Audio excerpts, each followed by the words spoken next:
Hello, everybody. My name is Barry Johnson. I'd like to welcome you back to another edition of Studio Talk.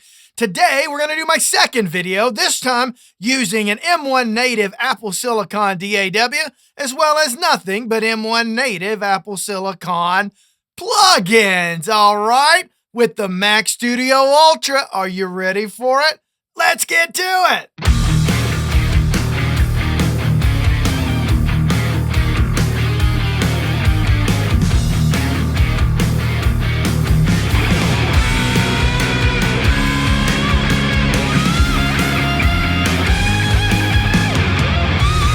All right. So, just in case, while you're thinking about hitting that like, subscribe, and notification button, if you'd ever like to buy yourself some merchandise, hey, you can get it right here, on Studio Talk.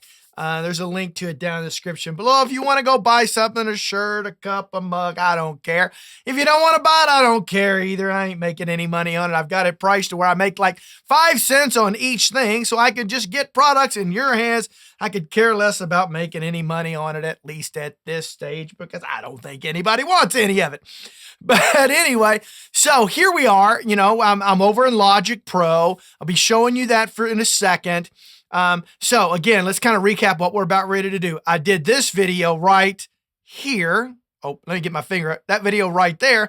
That was the first video I put out using Pro Tools, which is not M1 Apple Silicon native, with some plugins in there. I didn't use the exact same plugins this time because this time I wanted to make sure that every plugin was Apple Silicon native, as well as the DAW being Apple Silicon native, because I'm doing this today on a brand new MacStudio Max. No, not Max, Ultra. That's right, Ultra. And so I got it, maybe about 3 or 4 days ago. So I'm putting it through its paces to see if I'm going to keep it. I also have an M1 Pro MacBook Pro, of which I absolutely freaking love, that it's been able to do everything I've ever thrown at it, not even thought about it, okay? So I don't know whether I'm going to keep this MacStudio or not. We'll see, all right? We'll find out. The proof will be in the pudding at the end of the day, but my gut tells me, and all of my instincts tell me, with some of the other videos that I've watched about it as far as performance related in general computing, is there doesn't seem to be much of an advantage to going with the Ultra over the Max. A lot of that has to do with some natural throttling that Apple is intentionally doing it, and the word out on the street by people in the know, of which I am not one of, basically says when the next incarnation of the Mac OS, which was talked about this year, as well as the M2's rollout, that's when we're going to see full utilization of the processing power of the MacStudio. But I don't know if that's just a load of garbage or the truth. Let me get a drink real quick. Hey, hello, baby. So I didn't do this green screen today. The last time I did, green screen's so much work for me, set that whole thing up. So I'm doing it this way, so I hope you like it. So again, the DAW that I've chosen today is Apple's Logic. That would seem to make the most sense. I could have done this in Studio One, but I did it in Logic. And so within Logic, let's do this. Let's kind of navigate over there. I've did some screen recording of it. So let's navigate on over to Logic right now. And so we can see what we've got here. Okay, so now we're in Logic. We're going up to our preferences over into audio. And now as we drag that over, okay, you can see where I'm using an Avid Carbon as my I/O. Of course, you cannot utilize the built-in DSP, HDX DSP that works with the Carbon. You can only do that in Pro Tools. So it's just a regular old interface like everybody else uses it, okay? I've got my buffer setting to the highest buffer of 1024 to start, and I'll talk about going back to 32. I'm going to show you kind of maximum what you can do here, because I've really pushed this with some automation stuff, all right? And so this video is not going to be a short one, but it's going to be worth your time, I think, if you're contemplating getting one of these. I've got my CPU core set to 20, and I've got my plug-in buffer range set to large. I think that's right. I don't use Logic all the time. So regardless, if you do, you can tell me whether I probably should have backed off those cores or not, to give it room for everything else. But in my testing, I also have an app called iStatistic over here that shows the utilization of it. And ironically, this shows less utilization that you're going to see in Apple's or Logic's own performance meter. All right, so to give you a little bit of brief understanding of where we're at right now, let's go over to the mixer window and talk about what we've got here. As you can see, I've got a total of, hang on a second, I got the numbers written down here. Looks like a total of 105 tracks here. So on each track, including every bus, okay? So let's talk about, before I get to the plugins, let's talk about the buses and the headphone mixes. You can see here every channel has 5 headphone mixes coming out of it, all right? And you can see over here in Logic, our headphone outputs correspond to right here. So those are going out to individual outputs of my Carbon. And then over here, I've got various buses going on. I've got a bus for drums, a bus for guitars, a bus for Vox, a bus for verbs, and a bus for background vocals. All right, so I've got all of those. So I've got 5 headphone buses going, and I have 1, 2, 3, 4, 5 auxiliary buses going for that stuff, okay? So anyway, so here we go. So you see that, that's a lot of routing going on there. And you can see here where some of the things are being routed out to some of the buses and things like that, okay? So this is a session. It's the same session I used before. I downloaded off the internet, so I don't have any copyright issues, so I could do whatever I wanted to with it. And so what I've got in here is this particular session really starts with drums, and it goes through background vocals 6, okay? So that is the original session. Now that's 27 tracks there. Now what I've done in here, as you see in the yellow, or yellowish green, whatever color that is, those are those 27 tracks duplicated. So now with those, I'm up to 54 of the same tracks. Over here in orange, that's duplicated, guess what? Again, all right? Guess what again? And then, of course, we've got our buses followed up by our headphone mixes, all right? So let's talk about the plugins we've got on this. I've got a Fab filter, EQ on every single track, so we've got that, all right? And then next up, we've got a purple audio 1176 clone from Brainworks Plugin Alliance. Next up here, we've got Slate virtual mix rack. And in here, we've got 1, 2, 3, 4, 5 plugins within that one single mix rack that we have going on there. And then down to here, finally wrapping up with, boy, this is really overkill on this. Now, this has a lot of overkill. You would never put all of these types of plugins on every track. You probably wouldn't even do it on one track, all right? But you can see here, and all of these, if you notice on all of them, these are all set to be doing something. They weren't just added. There's all of the settings on them are all different on every single plugin. And so we've got that going on. So we've got 1, 2, 3, and then how many did we have here? We had 1, 2, 3, 4, 5. So that basically is equivalent of 8 plugins per, if that's the way it works with Slate. If it doesn't, back it down, but that's the way I think it works. You basically got 8 plugins going on every single channel. All right, so let's do the math here real quick. We've got 105, and if you got 8 on every one, that's what, 840 plugins? That's a lot. That's a lot. That's a lot, my friends. That's a lot. Okay. So now I'm going to show you. So the first thing I'm going to show you here in a second is the first really true max out thing that I did with it was with, what do you call it? Now I'm losing my train of thought. I'm sorry. So anyway, I did a boatload of automation in this first wave right here. I mean, just a freaking boatload of it. Let's see if we can make these. You can see all this automation now, and all that automation you see at the top there, that's all fader automation on every channel.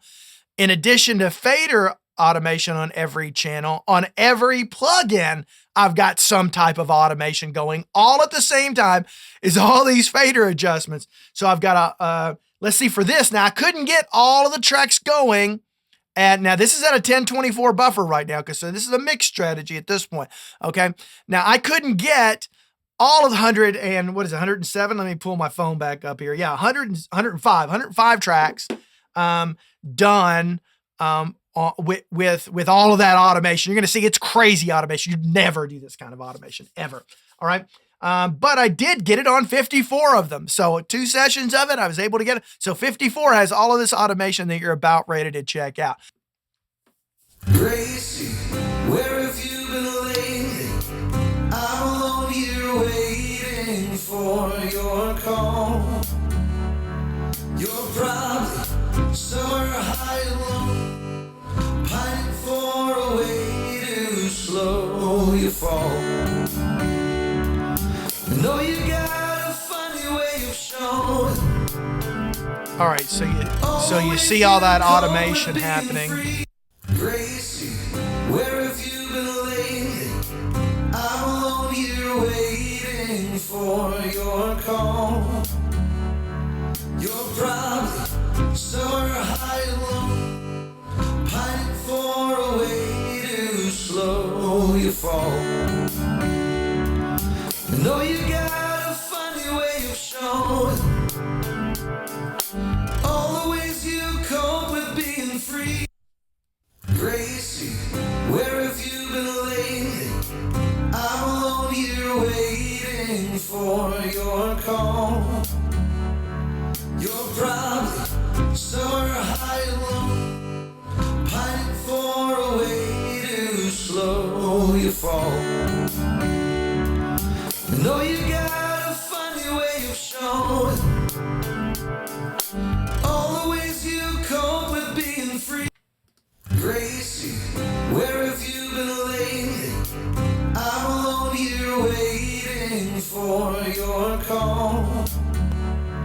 You're probably somewhere high and low. Okay, so as you can see by all of that, that's a lot of automation going on there. And so if you notice in the performance meters while that was happening, it was kind of pegging.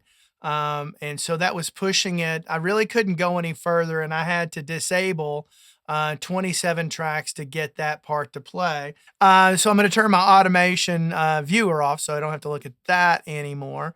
And we'll close these down here and see what we've got there. So you can see here where these last ones were turned off. So I'm going to turn all of these on now.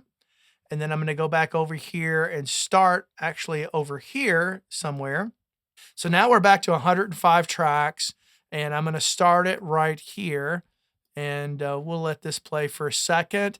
And then you can see the performance. Now you're going to see there's really no automation going on in this part right here. It's all just straight plugins and tracks.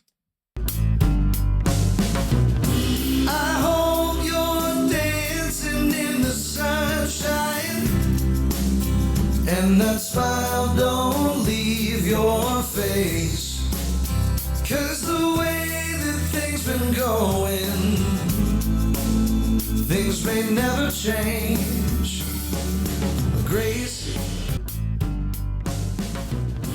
I hope you're dancing. Okay, so that pretty much has maxed this particular computer out.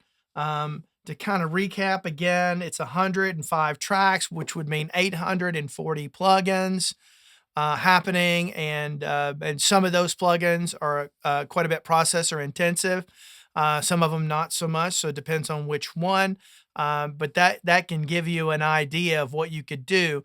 So what does this mean for you? I think what I'm learning from this, first of all, you're never going to have a session. Well, the odds of you having a session like this is pretty slim. I mean, the odds of you putting on 800 tracks, over 800 tracks in any particular session is, I've never done it, not even remotely close. So it is an extreme, okay? An extreme.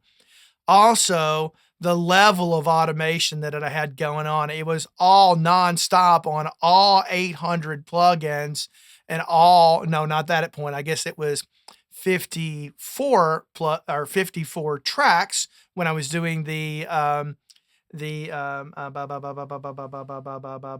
automation. Okay, so 54 tracks. So 54 tracks times that is, how many did I say there was? There was 8. So 400 and something, 400 some odd tracks, or 400 some odd plugins with heavy, insane automation. You'd never do that either. All right, so as you can see, this session is pretty large, okay, and there's a lot going on as we've talked about throughout the video. I think when you contemplate all the things that we've done so far and the M1 Ultra's performance as it relates to how well it does compared against the other M1 processors, I think we're learning a lot along the way. So this gives you an example today about what you can expect with heavy automation, a lot of plugins, push to the max. Today's video gives you a little glimpse into that. Now, I do have two other videos. I actually forgot to post this one, and I thought it was already posted, so they're a little bit out of sequence. But I did my first video doing the Pro Tools. No, I'm sorry, doing the M1 Ultra in Pro Tools in a non-native, non-silicon native DAW, and also using some non-silicon native plugins to see what you can experience there. The next video was supposed to be this video, but this is going to be the third in the series. The next video demonstrated virtual instruments. Now, in that particular video, I max out the virtual instruments that I own. I understand I get a lot of feedback on that when everybody looking for me to own every virtual instrument under the sun. Sorry, I don't even hardly use virtual instruments. I'm primarily an audio guy. When I do use virtual instruments, I'll use Superior Drummer or something like that, and then some strings and some piano and organ in the background, and that's about it for me, with the exception of some special effect things. Okay, I just don't do a ton of it. I'm mostly an audio guy. All right, so now that you can get a feel for all of that, now with these three videos out there, that should give you a representation. Now, I will be doing a wrap-up video with my thoughts overall condensed next week for the M1 Ultra compared to the M1 Max, compared to the M1 Pro. I have a lot of opinions on that, and we'll dive deeper into it in that video. But regardless, for this video, if you like the things I talk about on this channel, do me a favor, hit that like, subscribe, and that notification bell. Helps you know when I got a new video out. And I'd really like to grow this channel, want to help as many people as I can. This is a channel that goes in depth. We really talk through things, hence Studio Talk. A lot of people want me just to cut to the chase and tell them what to do. Let me tell you right now, if you're just catching this channel, I will practically never do that. I'm going to give you things to think about, things to consider, so that hopefully you can use that knowledge as it grows and grows and grows to make better decisions for yourself down the road. Now, that doesn't mean that every piece of advice I give is going to be the best for you. You have to make that determination on your own, okay? So do me a favor, leave some comments down below. Tell me what you think about this particular video, what your thoughts on the M1 Ultra. There's a lot of debate going back and forth out there on it, and there's a lot of reason for it, both good and bad, and I'll share that in my wrap-up video. But until next time, I hope every one of you have a great day. Goodbye.